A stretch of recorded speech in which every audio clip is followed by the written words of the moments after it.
Hi, everybody. Welcome to Saddleback. Have I told you lately that I love you?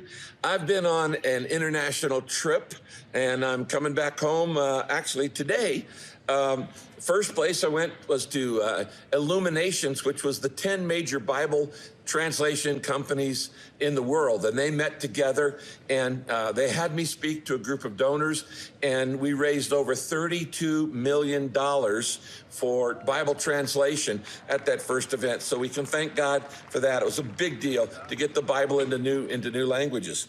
Then I went to Saddleback Berlin, which was the 6th anniversary last Sunday of Saddleback Berlin. And we had over 800 people at Saddleback Berlin, which made it clearly the largest church in the city of Berlin. It was really a big deal, and I was so grateful for that, to see with Pastor Dave Schnitter and all that. Then next, I came here to Rwanda, where I am right now, where we did a pastor's conference, and we did a conference that involved leaders from about 30 different African nations that came in for 3 days.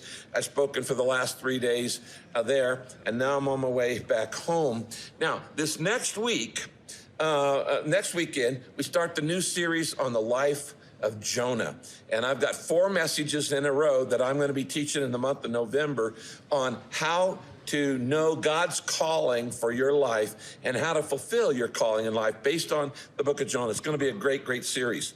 This weekend, we have one of Saddleback's favorite, Pastor Doug Fields, my youth pastor for nearly, 100 years. And Doug is coming back to finish up our series on counterculture. And so everybody give a warm welcome to Doug Fields. So nice. Well, hi, everybody.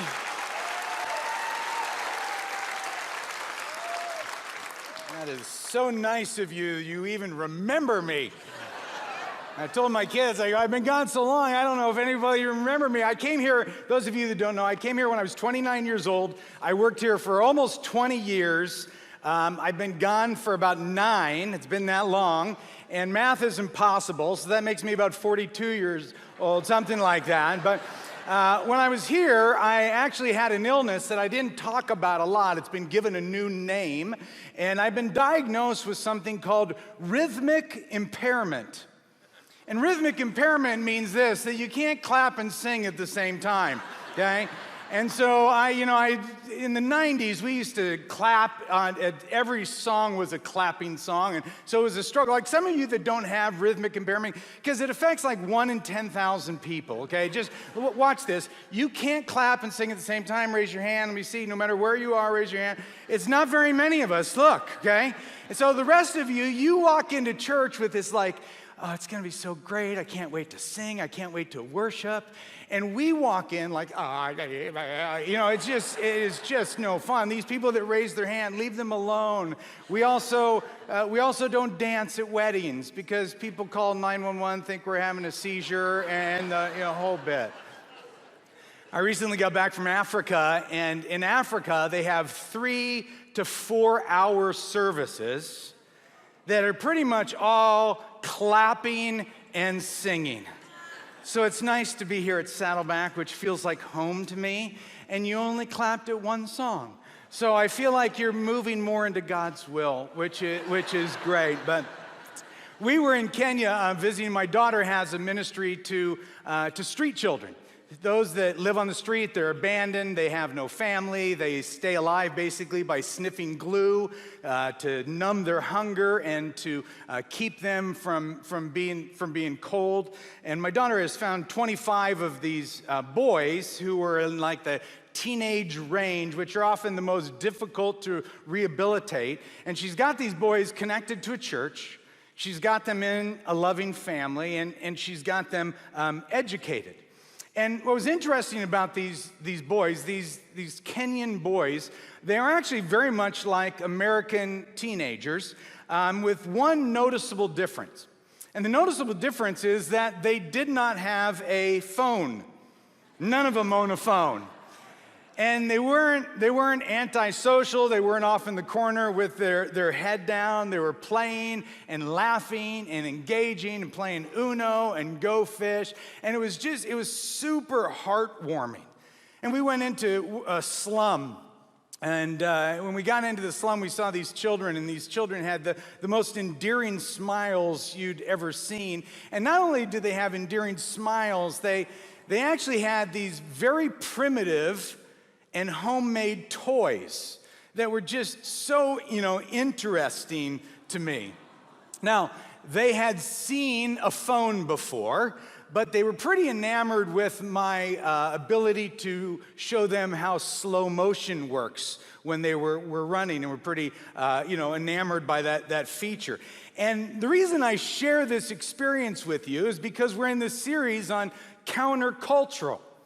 And when I was there, it just felt so countercultural to how you and I live, because the takeaway for me was that these people experience joy and happiness not based on any material possession, but just by being in the presence of one another. Now, if you've been around Saddleback the last few weeks, you know that today we're in part 4 of a series that is called Countercultural. And the big idea is this: when our culture becomes more and more broken, a Jesus follower is supposed to bring out the best when the world is at its worst.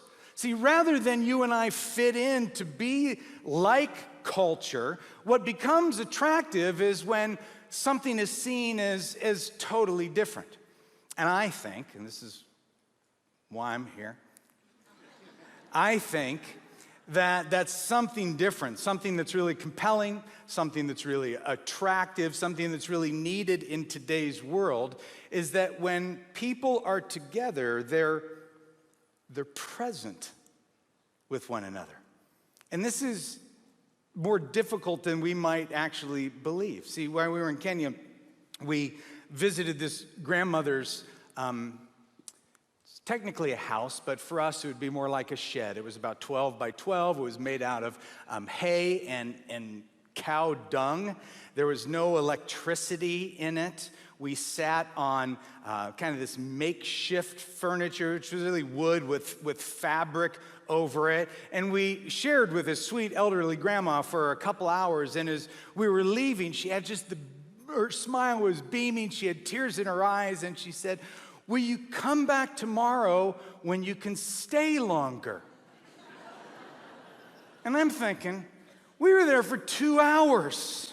I'm actually walking out with my leg had cramped up. I have splinters in my butt. I'd rather be back at church trying to clap, than be there longer. But if you have your outline, what I want you to do is I want you to fill in this first blank. This is the countercultural concept that I want you to consider. It's this: the presence influences happiness. Would you say that with me? Presence influences happiness. And we all know this experientially, right? I mean, that when you're with someone and that person isn't paying attention to you. Some of you are like, "Doug, I call that marriage." But you're with somebody and they're not paying attention to you, and they're distracted, or they're looking past you, or they're looking at their phone. You're not happy, right? You actually feel unimportant.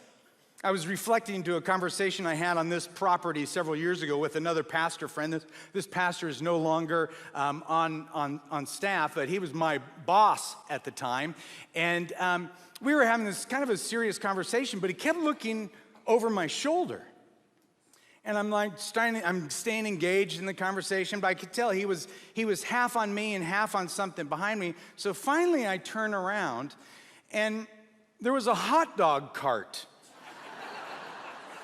And he said, "Oh, Doug, let's go get a hot dog." And I don't like being second place to a wiener, and that's kind of what I found. But, all of us in here, we have experienced that. You know what it's like to be with somebody but not really be with somebody. Who's experienced that? Let me see your hands. Yeah, absolutely.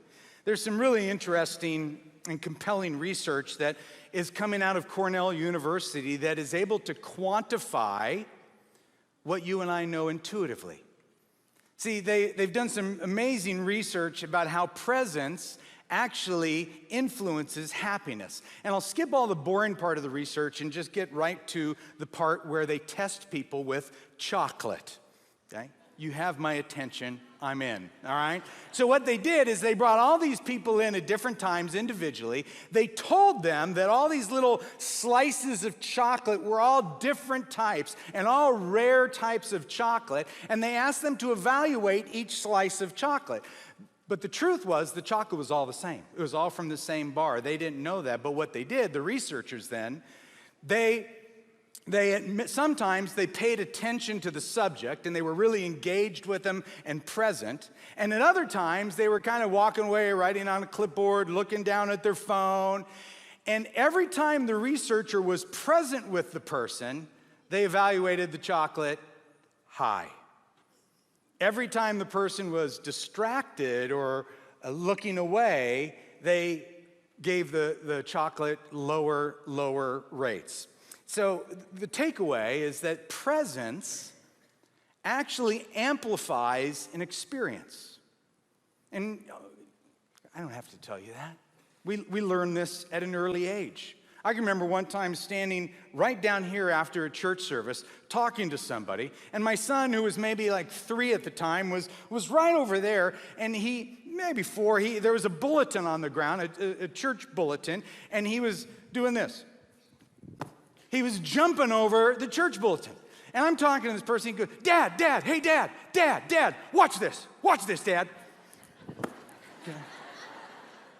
Now, super cute, not a bright kid, but why is it that he wanted to engage me? Why is it that he wanted me to experience that with him? Because he learned at an early age when somebody else is involved.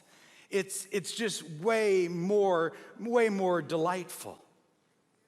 Now, friends, this idea of presence, it's not an African value. It's not a value that's been validated by chocolate research. It's actually a God value.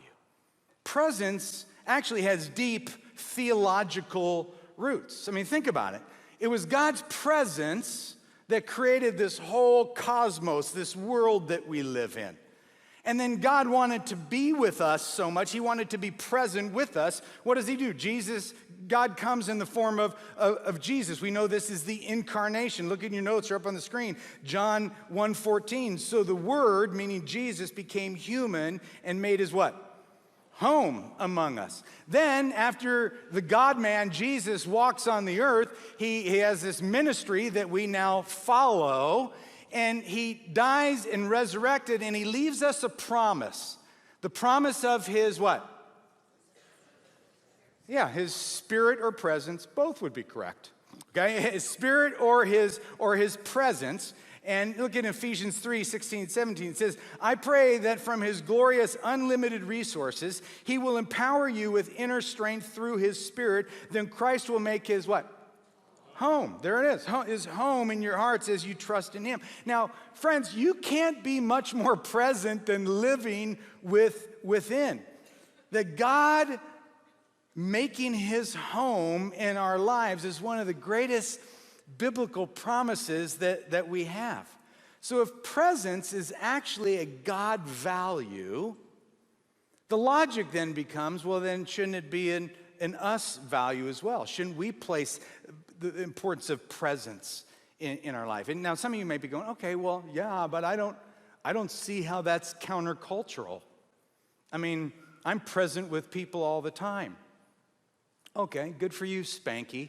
But for the rest of us, this is actually a picture of our culture today, okay? That's our current culture. This is the new normal. We're no longer knee to knee, eye to eye. We're now knee to knee and eye to screen. You see this everywhere you go. I've actually taken hundreds of pictures like this one. I've taken it like all over our county just to prove it. I blurred the faces out, and I'm only showing you one because my thought was, a lot of people go to Saddleback, and you could actually be here tonight, and I don't want you to beat me up, although I think I could take this guy. Well, definitely her. But so this idea is, it's not just married couples, it's friends and friends. It's parents and children. Actually, when it's parents and children don't have a device, to me, this is one of the most painful images that I see, and I see it every day, every restaurant you go to, right? So this has become so culturally acceptable to us, so culturally acceptable that for many of you, you might even go, is it really that big a deal? Well, actually, it's a very big deal. The American Psychological Association has developed this new term called technoference. And technoference is the interference of technology in relationships. That it's affecting how we relate to one another. Now, you're 100% free to disagree and be totally wrong. And you know, when you get to heaven, you'll see that I'm right. And speaking of heaven, I love this little cartoon. Most of us new arrivals seem incapable of conversation. They just stare at their hands in despair, right?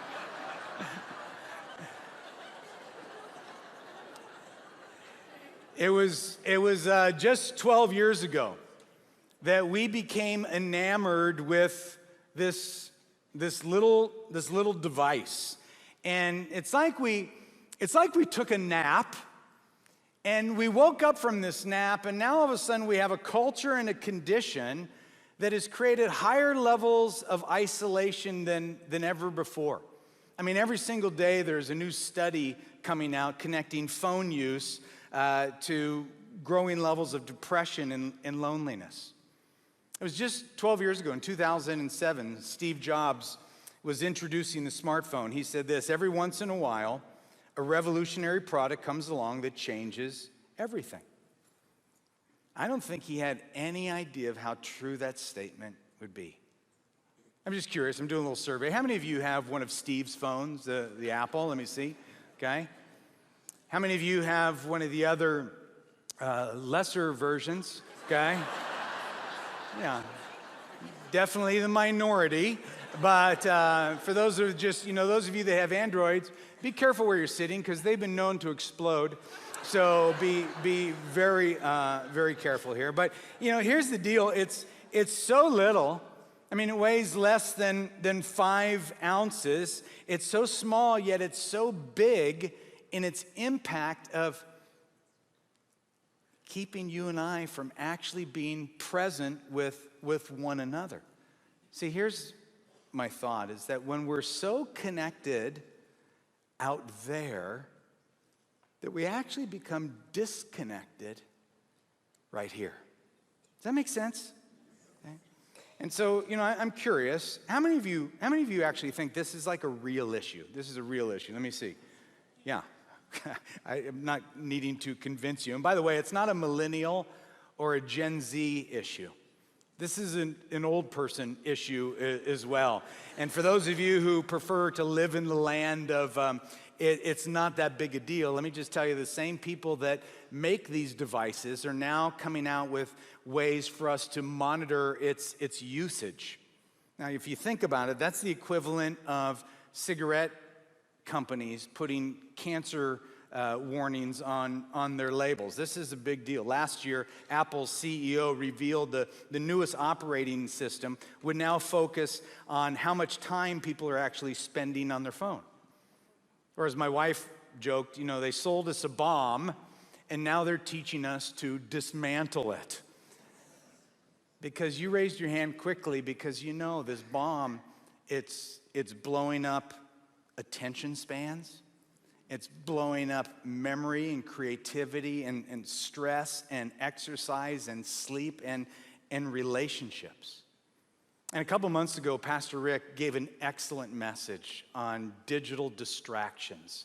And if you didn't listen to that, I encourage you to go listen to it, because he talked actually about how to use the phone to increase spiritual intimacy. And what I want to do is I want to take a little bit of a different angle and talk about how this little device in our current culture actually negatively influences presence. And I want to be clear that I'm not anti-technology at all. Okay, I've got a desktop, I've got a laptop, I've got an iPad, I've got an iPhone, I've got an Instagram account, I've got Twitter. If you want to be in the center of God's will, you can follow me at Doug Fields. And on my Instagram account, I will share pictures of my granddaughter like this one. Come on, that's the cutest kid you've ever seen. If you don't like that, you're insane. Okay, so hear me clearly. I just want to go on record saying I'm not anti-technology. I'm not asking you to become Amish and, flee electricity. Okay, that's not it. You're all welcome to keep your AOL account. All right, so I'm just, really what I'm asking is that you be honest. That's what I'm asking. You just be honest enough to look at how your phone use is impacting your ability to be present, which is actually impacting other people's happiness. And I'm not advocating for phone abstinence. I'm actually advocating for phone consciousness. See, I want you to be aware so you know the difference between your phone and a pretzel. Okay? Now, that'll make sense as soon as you watch this lady feeding a pretzel to a bird. Watch. Lo måste vi det göra med akşam ya. It's just my favorite. Here, should we see that again? Yeah. Instead of throwing the pretzel, she actually throws the phone to feed the bird. Here. Lo måste vi det göra med akşam ya.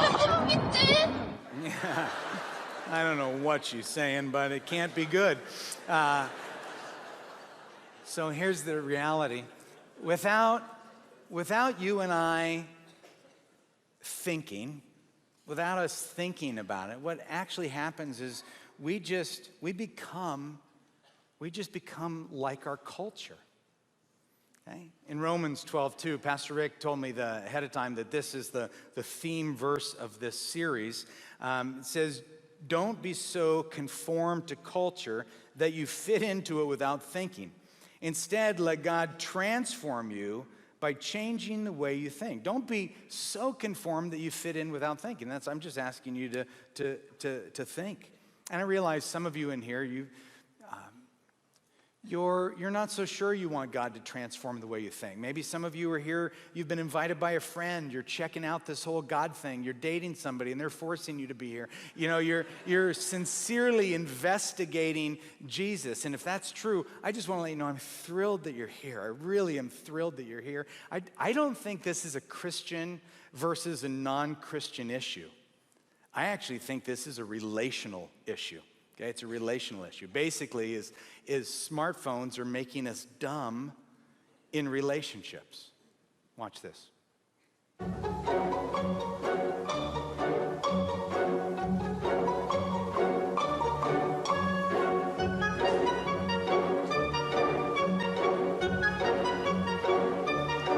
Really?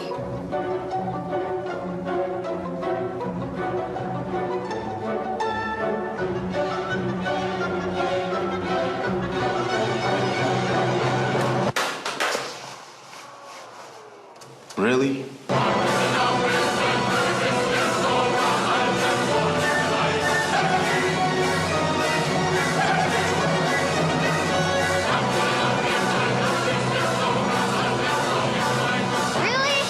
Really?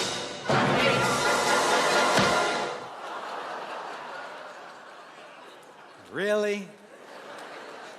So, as human beings, designed by God to be relational, I gotta believe that we're better than this. So how do we become countercultural to be more present? How do we become countercultural to be more present so it increases or influences others' happiness? How do we become countercultural to give attention to people over apps and incoming texts and notifications? How do we do this when there's no scripture that says, "Thou shalt limit your phone use"? So what do? Well, we look to Jesus. Okay? And as we look to Jesus, I think you're going to see the connection, something kind of interesting. And in Luke chapter 2, starting in verse 41, it says this: every year Jesus' parents went to Jerusalem for the Passover festival. When Jesus was 12 years old, they attended the festival as usual. After the celebration was over, they started home to Nazareth, but Jesus stayed behind in Jerusalem. His parents didn't miss him at first because they assumed he was among the other travelers. But when he didn't show up that evening, they started looking for him among their relatives and friends. When they couldn't find him, they went back to Jerusalem and searched for him there. 3 days later, they finally discover him in the temple, sitting among the religious teachers, listening to them and asking questions. All who heard him were amazed at his understanding and his answers. His parents didn't know what to think. "Son," his mother said to him, "why have you done this to us? Your father and I have been frantic, searching for you everywhere." "But why did you need to search?" Jesus asked. "Didn't you know I must be in my Father's house?" But they didn't understand what he meant. Which, I have things in common with Mary and Joseph. Because sometimes I read something that Jesus said, and I'm like, I don't understand what he said. Just like that. Let me give you context to these 9 verses. They were traveling from Nazareth to Jerusalem. It was the annual Passover festival. And that annual Passover festival, every Jewish male was expected and required to attend. It's about a 5-day journey. And in these first few verses, there's something going on there that there's a whole parenting issue that I'm not even going to address. I'm not sure what to do with. It's obvious helicopter parenting wasn't around during that time. They would not, in today's culture, would not win any awards for Parents of the Year, misplacing your child for 3 days. I actually think we need to give them a break. Can you even imagine, those of you that are parents, being Jesus's parents? You'd be like, "Oh, Jesus. You think you know everything, don't you?" Kind of do, Dad. Yeah, I kind of do. But in this text, did you notice what Jesus was doing? Okay, this is what I want you to fill in. Jesus was listening and asking questions. He was listening and asking questions. He was in the moment. He was present. He was engaged with people. And by the way, those of you that have read the Bible, you know that this is a reoccurring theme in the life of Jesus. See, for Jesus, people were priorities. And listening is one of the ways that we prioritize people. Not listening while texting, not listening while scrolling through your social media apps, not listening and looking for notifications, but listening. And we've all heard that listening is the language of what? Yeah, love. Why? Here's the next fill-in. Because listening validates people as valuable. A couple weeks ago, Pastor Rick connected listening with kindness. And so the bottom line of this is that I'm not loving you when you're in my presence, and I'm actually negatively influencing your happiness when I'm interacting with my phone when we're together. It's actually, this is just another form of a hot dog, right here, okay? And so we have, in our culture, we have conditioned ourselves that every time our phone buzzes or beeps, that we are obligated by law to give it our attention, right? And now we have even freedom to be more obnoxious because our texts can show up on our watch. And, Pavlov would have a fabulous time with this social conditioning that we're here. Someone said, I found this week, checking your phone is like picking your nose. There's nothing wrong with it, but no one should have to watch you do it, okay? And so when we do this, here's what we're doing. We're putting a value on the unknown as more important than who is known. Are you tracking? Does that make sense? We put a value on the unknown of what might be beeping as more important than who is right there with us. And we all know what this looks like, to be on the receiving end of this, Okay, and it's not just restaurants, but you see it in restaurants every single day. Okay? Now, thankfully, we're beginning, just at the beginning edges, to see some cultural pushback to this. There's actually a new term out called phubbing, which is a combination of phone plus snubbing. The act of snubbing someone in a social setting by looking at your phone instead of that person. It used to be, 2 decades ago, it was say no to drugs. Today, it is say no to phubbing. Okay? Apparently, drugs are fine now, but so what I would say is that 99% of the texts or social media notifications that come your way can wait until you're done being present with that person. How many of you would agree with that? Yeah, well, yeah, it's so easy to agree with. And it is, and as people who are Jesus followers, we value people, the anticipation of what could be is not more important than who is. Okay? Jesus communicated this truth to Martha. Martha was complaining one time about her sister Mary was sitting, listening to Jesus talk when Martha wanted Mary to be working in the house. And in Luke chapter 10, Jesus says to her, "My dear Martha, you're worried and upset over all these details. There's only one thing worth being concerned about. Mary has discovered it, and it will not be taken away from her." See, Jesus is making a statement about value. He's making a statement about priority and importance. Hey, Martha, what's on the stove is not more important than who's in the house.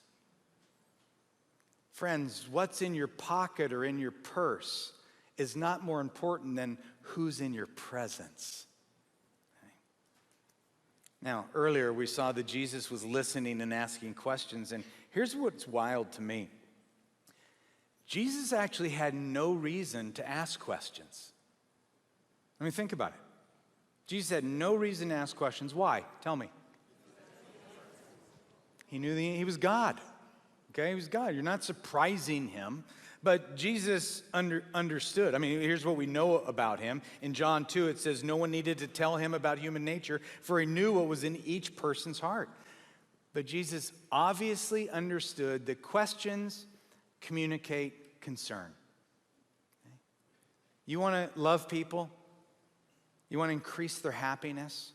You ask them questions, because questions communicate concern. It's that one of the primary ways you engage a person's heart is to dig below the surface, because there's always something going on there. There's always more to discover and more to love. And here's what I've observed in people. One is that most people like to talk about themselves. It's their favorite subject. And most people are actually not good at asking questions. You want to be countercultural? Ask questions, because questions communicate concern.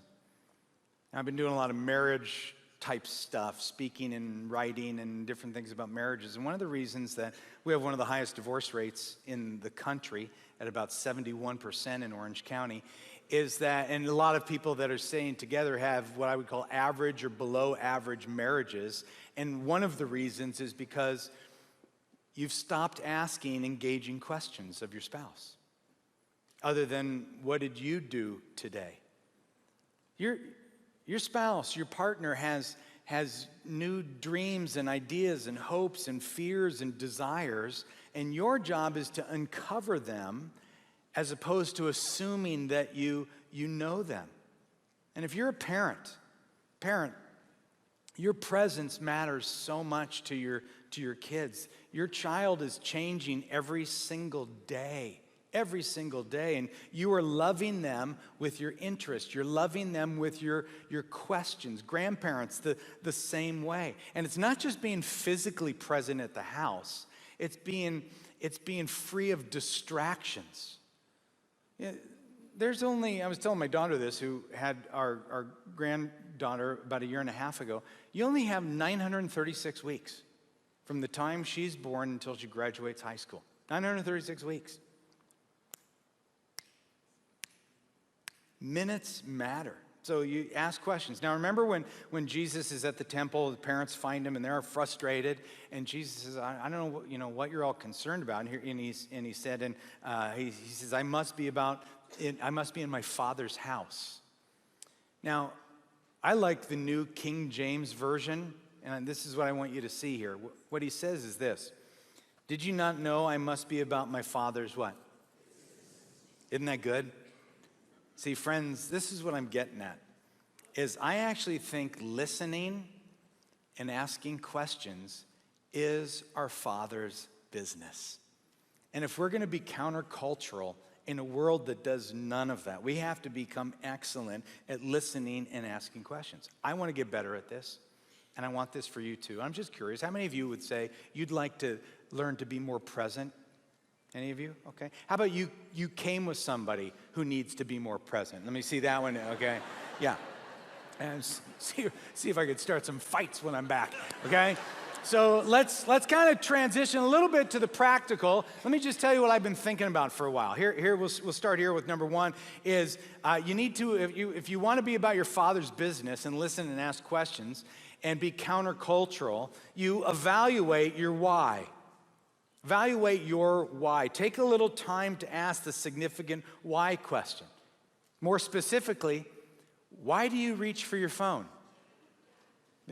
Why? Why do you engage in what I call looping? Looping is check email, check Instagram, check Twitter, check Instagram stories, do it again.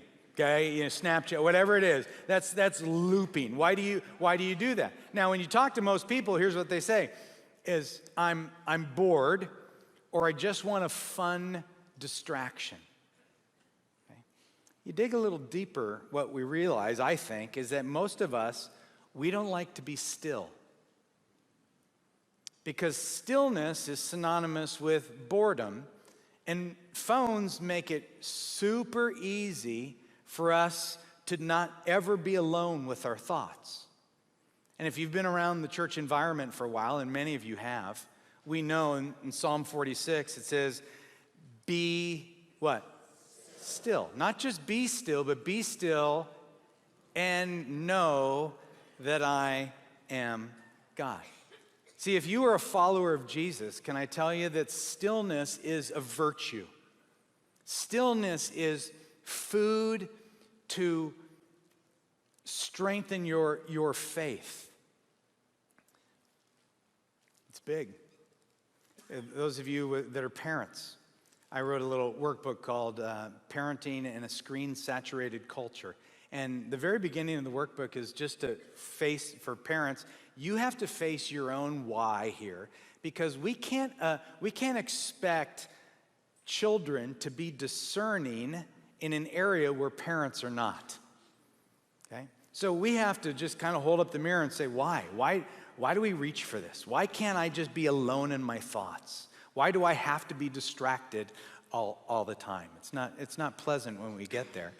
The second is this: then we identify your relational values. And the challenge here is, when was the last time you really thought about what kind of relational person you want to be? What kind of friend, what kind of spouse, what kind of parent, child, grandparent, coworker?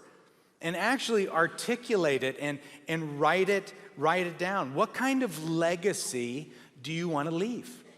You know, I don't want to leave a legacy where I'm remembered for my work. You know, Doug Fields, he was a speaker and a writer.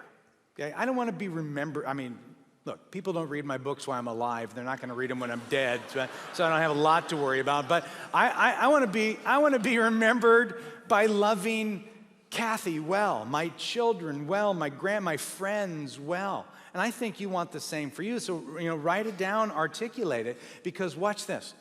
When your relational values become your convictions, okay? When your relational values become your convictions, you just can't justify spending the average adult 4 hours a day on a screen, okay? And spending the average adult 4 to 8 minutes a day in significant conversation with a child or a spouse.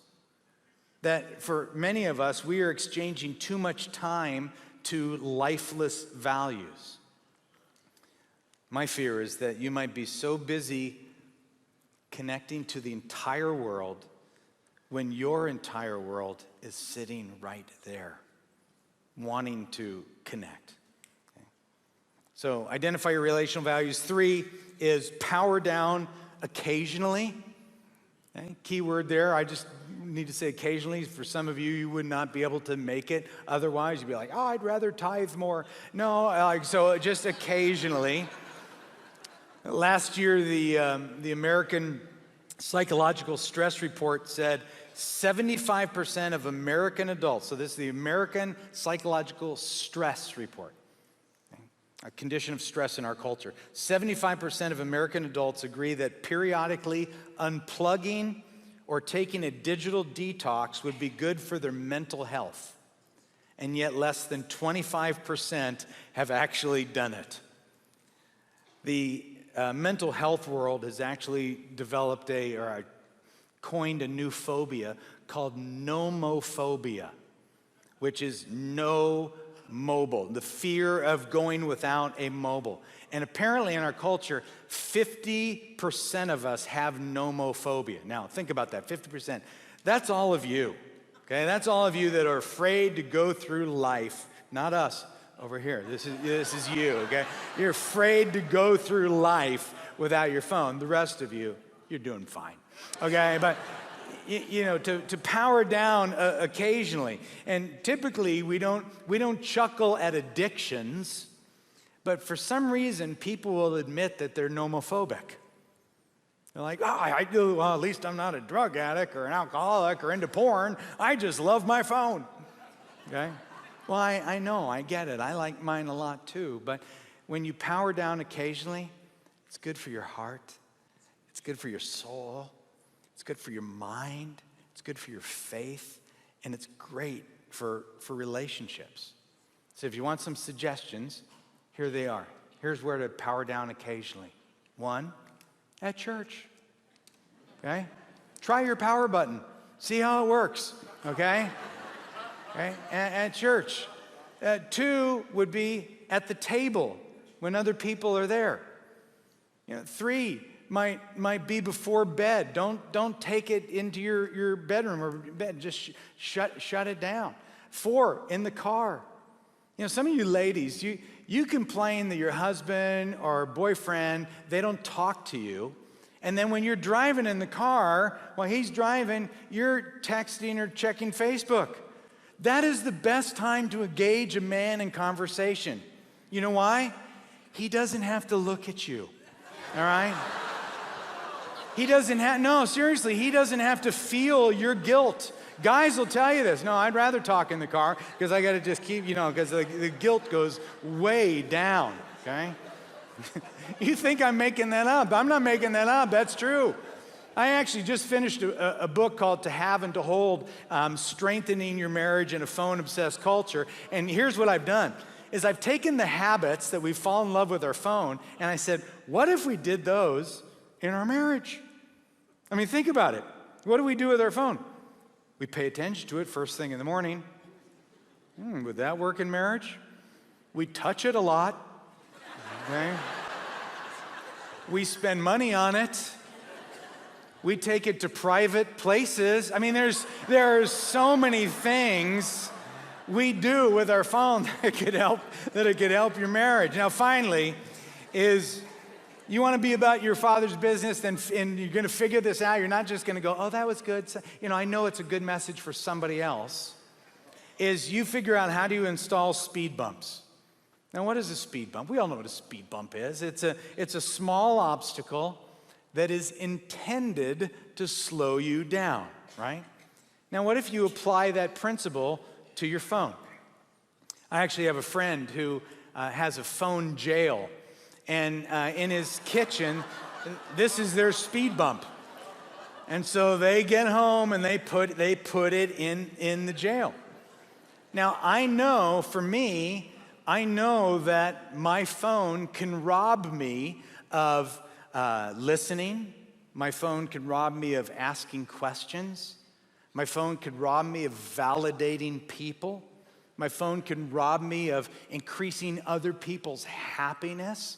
So I created a little speed bump that works for me. I just made a little sticker. I brought it to show you. Those of you up close, you can see it on the back of my phone. And it's just a sticker that I use, and it reminds me, like when I'm just to, can you tell what it is? Be present, okay?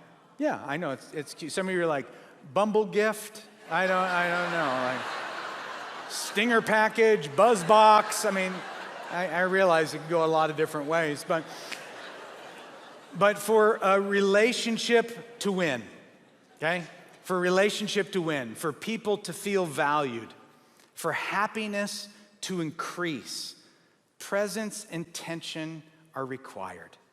And here's your takeaway, okay? Last fill-in, is presence clearly communicates you matter to me. You want to be countercultural?